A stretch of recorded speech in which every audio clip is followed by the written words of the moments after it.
Hello everyone and welcome back to my channel. My name is Katherine and today I'm going to be answering some of your questions. So I have so many new viewers from the procession video that I posted a couple weeks ago. So welcome if you are a new subscriber, and I thought this would be a good opportunity to share a little bit about myself because a lot of you have been leaving questions in the comments and over on my Instagram at Catholic Katherine, so go follow me there. And here, I'll just start off by answering some questions. Who is my favorite saint? My favorite saint is Saint Therese. If you've been around a while, you know I'm obsessed with Saint Therese. Saint Faustina is another one of my favorite saints. Absolutely love her. I'm Saint Rita. Oh, I love Saint Rita.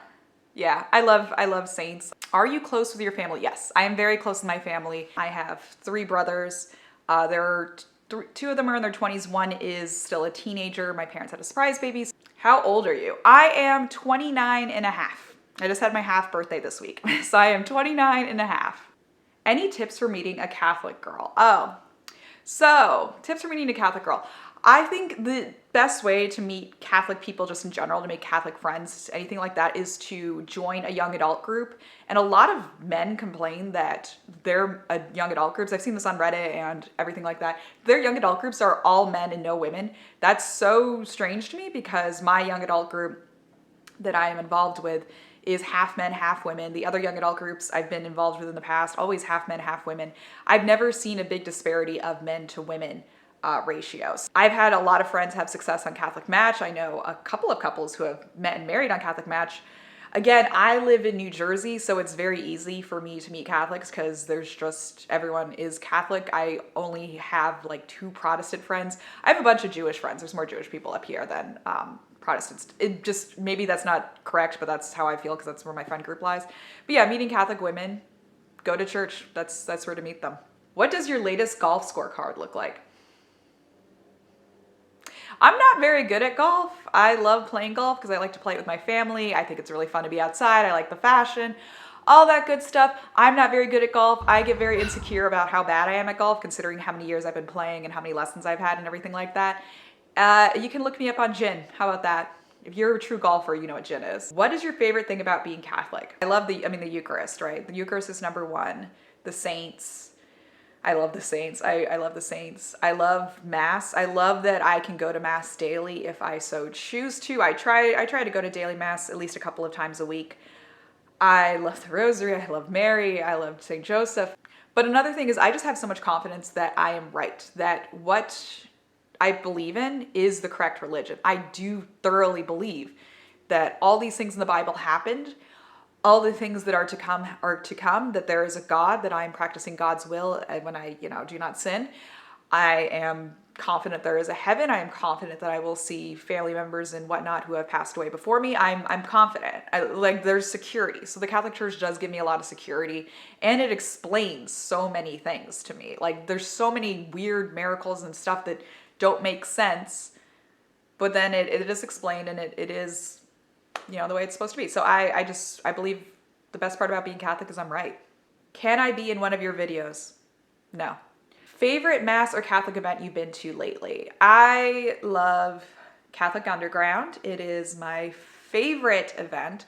It is run by the Franciscan Friars of the Renewal, and they have music, and it's charismatic, and it's so beautiful. They have the lights off, the spotlight on the Eucharist. Jesus is present in the Eucharist.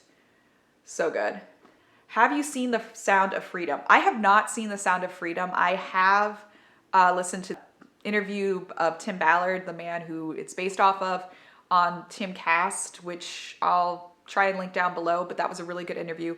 And I felt like, I don't know, I didn't want to see the movie because I thought it'd be too depressing. So I thought just listening to the interview was really good. Holy Hour tips. Okay, so for Holy Hour, I'm very blessed that there is a perpetual adoration chapel somewhat near me, so I like to go there. But anytime you go to a Holy Hour, I recommend on prayer journaling. So I bring a journal, I bring a book, usually the Bible, having a Bible study, a book, a Catholic book, anything like that.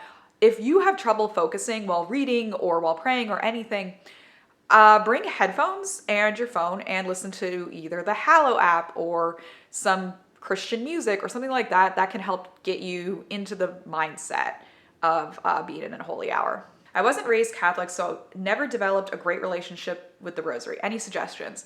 Again, I think the scriptural Rosary on the Hallow app is really good. If you don't want to pay for Hallow, they haven't sponsored me, so I'm not going to tell you go listen to Hallow. There's a lot of great resources on YouTube of how to pray the Rosary with the scriptures or how to pray the Rosary with some meditations. So that's been really helpful for me for praying the Rosary, is having it written out, like having a concrete description of the mystery that you're praying to sort of meditate on while you pray the Rosary, because that's something I struggle with, right, is meditation. The first decade of the Sorrowful Mysteries is the agony in the garden. Having that scripture to reference in the Bible, reading that and then going into the Rosary, super helpful, or just reading a little description or something like that, that's going to help put you in the mindset of praying the Rosary, and that'll help your relationship with the Rosary. How do you not lose hope in dating? I think I don't lose hope in dating. I do sometimes lose hope. I'm not going to lie. I'm not going to be sugarcoating it. I do sometimes lose hope that I will never get married. But you just got to remember that God will provide for you. Your life is not yours really to choose. Are you following God's will? Are you striving to be in a state of grace? Okay. Then maybe God is working on you or working on your future husband or spouse in a way that you can't see. Who knows? Maybe you just gotta like think, okay, there is a plan, there is a reason for this. It makes absolutely no sense to me. God, please let it make sense to me one day. Please let it make sense to me one day. That's really the only way to get through it, is also remembering that this life is super temporary. This life is very temporary. It's all gonna be worth it. And you really don't have any idea what God has in store. So another way to combat that is to pray to meet good Catholic couples who met in their 30s and 40s. There are a lot of couples who did not meet until they were in their mid-30s. A lot of couples that did not meet until they were in their 40s. And it wasn't for a lack of trying, because I hate the red pill movement. And one thing to know about me is I hate it. It is horrible. It blames women for everything.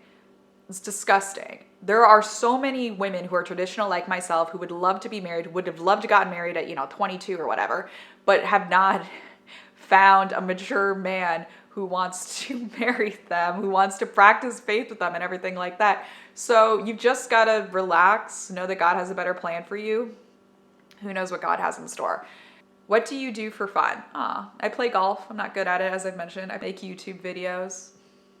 I go for walks in my neighborhood. I go spend a lot of time in Manhattan. I love cooking. I'm really good at cooking. What is your favorite color? Blue. I love the color blue. Do you pray the Rosary every day? I try to. I'm not the best with always praying it every single day. I'm usually pretty good. I'll probably get it in at least 6 out of 7 days a week, but sometimes I do miss it. I do recommend praying 54-day Rosary novenas to just get started into the habit of praying the Rosary every single day, especially if you're praying for someone else. You have that little thing on your heart to pray it. What prompted you to start making YouTube videos? I started making YouTube videos after a breakup about 1.5 years ago.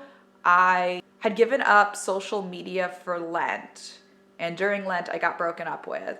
And because I gave up social media, I started watching YouTube and a lot of Catholic YouTube videos. Basically an Emily Wilson, but who is still single, who didn't have kids yet and everything. So that's what I wanted to do. And it kind of changed from being like a femininity dating thing to just being strictly, whatever I kind of wanted to do. And I just thought I could do them better. And I think, now that I'm monetized, it's just so exciting. Not that I'm making that much money. I've made like $45 so far. I'm enjoying making these videos, and I just want to make women and men feel less alone being single and trying to be Catholic in this super secular world. I mean, come on. It doesn't get much more secular than New York City. What is your next trip? I'm going to Texas in a couple of weeks to see some family and to see some friends. I'm very excited. I'm going with my brother, so it'll be a nice trip. Where do you get your news? I get most of my news actually from YouTube. I watch a lot of news shows on YouTube, such as, I don't really want to say because it's, embarrassing, but I get a lot of it from the Daily Wire, from Timcast IRL. That kind of stuff is usually where I get my news from. Are you dating someone? I'm not going to share this on here. I like to keep it private. I'll tell you I am single. I'm not married. It's like for me personally, I'm always talking to someone. I'm always out there trying to meet someone. I'm not going to share too many details. If I ever get married, I'll share it with you guys. Favorite Catholic YouTuber? Emily Wilson. I love her. She was several years ago, my first introduction to Catholic YouTube was through Emily Wilson. What is your dream pilgrimage? I've been on my dream pilgrimage, right? I've been to Israel. Thank God I went last year when I did. I went with Shalom Catholic, which is a great group all over the world, but I specifically hang out with the ones that live in Brooklyn. So that was my dream pilgrimage. I've been to Lourdes. I've been to Guadalupe. So those are my big ones. I don't know what else I want to cross off the list. I guess I want to go to Rome. It's so funny, but like after going to the Holy Land, I feel like I peaked and I don't have this huge urge on myself to travel internationally again. But I really would love to go to Rome and see the Vatican, but it's not like I need to go, you know? Where do you see yourself in 5 years? I don't know. At this point, I don't know where I see myself in 5 years. We'll see what God's will has in store. Are you a convert? No, I'm a cradle Catholic, but I definitely got more into my faith in college, even though I went to a public school, a secular school. I got way more into my faith through the Newman Center and through Focus, the Fellowship of Catholic University Students. That is really how I grew into my faith a lot more. And then after college, I just started reading more, watching more YouTube, just getting really, really, really into my faith through that, through Catholic young adult groups, through theology on taps, through lectures. All that stuff really helped me get more into my faith. Do you attend the Latin Mass? So I have been to the Latin Mass once, but yeah, it was cool. Like that's the thing is the TLM movement it's very cool. It's awesome, but it's not really my cup of tea because I prefer the priest to be facing me. I prefer the priest to be speaking in English. I just like that better. I mean, I understand how the traditional Latin Mass can appeal to you. It's very intellectual. It's, you know, very ritual based, which I do love the ritual based. I love a good Novus Order Mass that has a communion rail because that is, I think, what's going to save my generation, or maybe not mine, maybe Gen Z.